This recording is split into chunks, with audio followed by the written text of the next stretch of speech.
Pues por cada $50 en compra.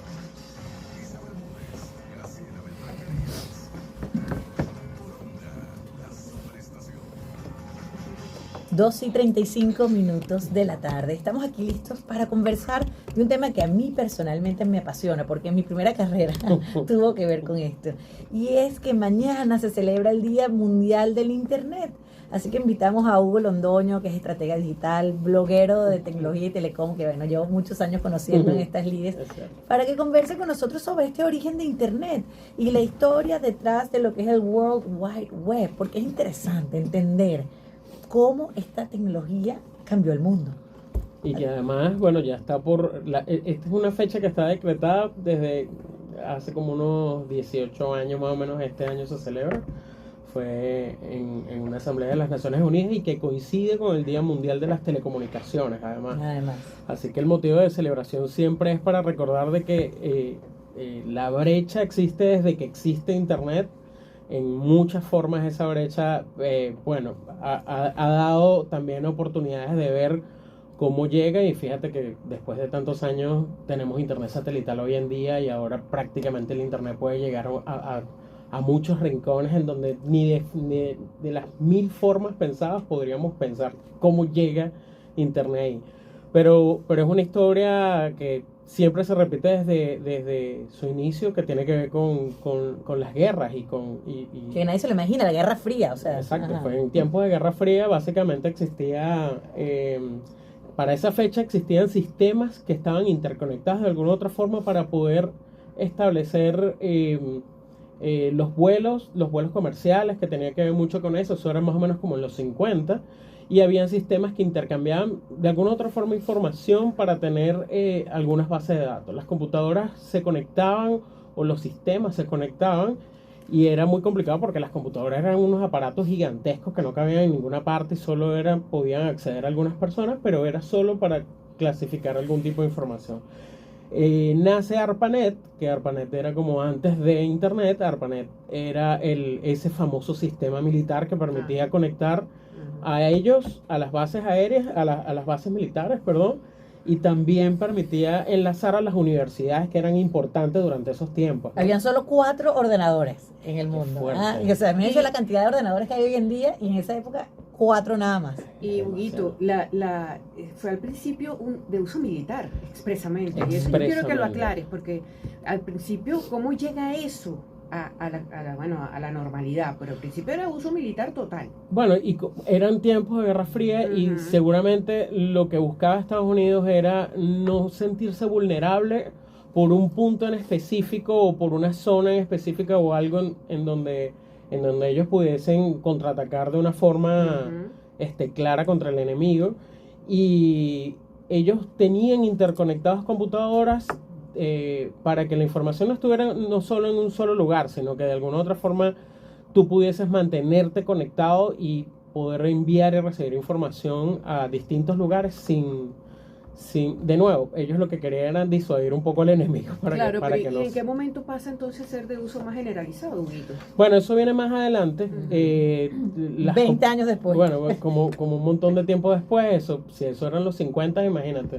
El internet explota más o menos como en los 80, que ese brinco es básicamente que existen los protocolos, empezaron a existir, se descubrieron los protocolos que eran los que permitían que las computadoras, lo que pasaba en la guerra era que las computadoras se conectaban, pero no se entendían en el mismo lenguaje. Los protocolos ayudaron muchísimo a que las computadoras se entendieran en un mismo lenguaje y que pudiesen hacer un intercambio de algo, de información, de archivos, etcétera. A finales de los 90 parece que hubo como una búsqueda definitiva de alguien, y lo consiguieron con Tim Berners-Lee, que fue el que consiguió de alguna u otra forma que tú intercambiaras información entre una base de datos a otra a través de un solo lenguaje. Y ese lenguaje es el hipervínculo, básicamente, lo que genera lo que llaman WWW, y que genera obviamente un montón de otras tecnologías, como era el HTML, que eran las páginas con estos hipervínculos.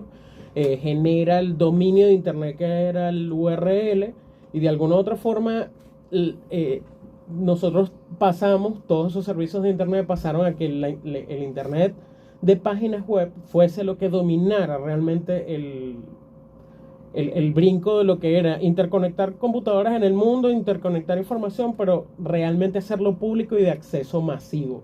Y eso pasó, obviamente la historia lo refleja a inicio de los 90, ya en el 89 eso estaba, pero el 91 es la gran fecha de lo que llamamos WWE, que no se habla tanto de eso hoy en día porque ya todo no se está pone, ya, en redes sociales, pero bueno, ahí nacieron un montón de otros servicios que todavía disfrutamos de Internet. Mira, ¿y cómo ha cambiado lo que es la Internet, la manera en que interactuamos? Bueno, ese nacimiento del Internet, nacieron las páginas, pero entonces nacieron los buscadores para poder listar o de alguna otra forma guiar.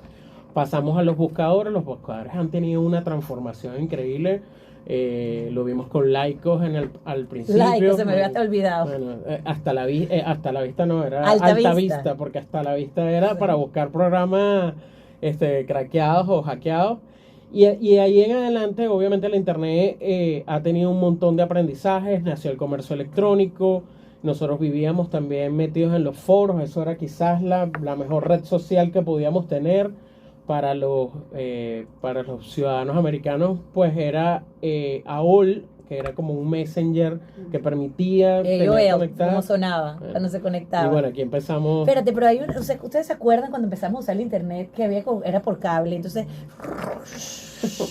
y sonaba la conexión. Claro, ¿Cómo sonaba cuando nos conectábamos por el Messenger y el ICQ? Y era la pelea en casa de que, bueno, desconéctate para poder hablar por teléfono. Era muy complicado. Pero yo no sé, mira, aquí tenemos un equipo joven en la cabina, entonces yo no sé si saben que nosotros teníamos que hablar por teléfono o conectarnos a Internet. No podemos hacer las dos cosas a la vez, porque la conexión venía por cable. Exactamente. Entonces, bueno, en eso nacieron las operadoras que permitían darte Internet a través de un par de cobre, que el teléfono CanTV que tú tienes en tu casa tenía un par de cobre adicional que permitía que por allí viajara el tema de los datos, ¿no? Y entonces las conexiones empezaron ya da pena tratar de recordarlo, pero bueno, las ofertas comerciales en Venezuela eran como de 14, 28 mil, que como 28K al inicio de velocidad, y luego obviamente vimos como, por ejemplo, en Venezuela cuando llegó ABA, una explosión porque fue la primera vez que llegábamos a banda ancha y de alguna u otra forma de ahí, incluso antes, hay una historia muy interesante porque es que Venezuela siempre ha sido muy avanzada en todo lo que hace y además que nosotros somos como muy early adopter de alguna u otra forma y nos encanta meternos en este tema tecnológico y descubrir y cómo funciona y hacerlo funcionar a nuestra medida. Así que bueno, aquí hay una cámara de comercio electrónico desde antes de los 2000. Yo cuando inicié mi proyecto de Concafé sobre tecnología empezó en el 99. Yo venía en listas de correo y en foros haciendo temas de telecomunicaciones y tecnología. Y luego ves cómo todo va creciendo y bueno, el comercio electrónico se desarrolló muy bien y teníamos nuestros propios Yahoo, que era Ullantepuy y chévere. Wow, qué recuerdo. Son increíbles recuerdos y luego empezaron a haber páginas que fueron siendo portales de internet, que era el famoso Internet 1.0 y luego vino el 2.0 que fue la explosión social gracias a los blogs, que además también tienen su propia historia de cómo fueron masificados y cómo hoy nosotros lo usamos, ya sentimos que hoy lo usamos porque simplemente así funciona y así lo usamos desde hace mucho tiempo. Claro. Pero cada uno tuvo una historia, Twitter tuvo su historia muy interesante para masificarse. Yo empecé con el moblogging, que era como hacer blogs desde contenido hecho desde el celular. Eso fue cuando empezaron a llegar las cámaras a los teléfonos. Y así en adelante, la verdad que Internet tiene un montón de cosas que ofrecernos. El correo electrónico sigue siendo un lugar seguro en donde recibir información y mantenerte informado y conectado con otros. Y sin duda creo que esto está a punto de dar un gran salto. Ya hemos estado probando varias cosas y creo que el salto que viene ahora es las dimensiones de cómo nosotros podemos utilizar el Internet y cómo nosotros podemos estar conectados y comunicados. Así que es una historia fascinante por de dónde viene, pero la gran pregunta que nosotros nos hacemos todos es hacia dónde llega, porque lo comercial existe antes de los 90, antes que llegara la explosión de las páginas web. Entonces el tema de las marcas y la forma como nosotros intercambiamos negocios, nosotros nos mantenemos educados, todo lo vemos con internet, no hay otra forma de verlo. Yo le pregunté a la gente, ¿cuándo fue la última vez que te enteraste de algo?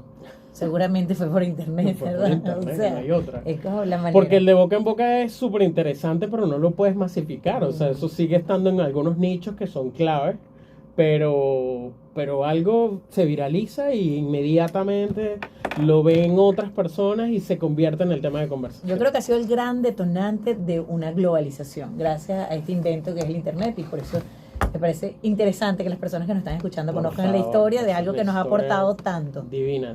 Yo creo que siempre hay algunos atajos en ese camino de la historia que siempre nos deja ver cómo estamos hoy y a dónde creemos que podemos ir más adelante. Lo que acaban de ver con inteligencia artificial, de cómo sostienes una conversación Con 5G, perfectamente 6G con una persona. ahora. Sí, 6G. ya hicieron 6G en una prueba interesante, pero es internet móvil, internet en todos lados del mundo. Ahora, bueno, obviamente se sigue batallando con los temas de brechas digitales para que todos acaben con esa desigualdad. Eso es importantísimo, eso que acaba de decir Huguito.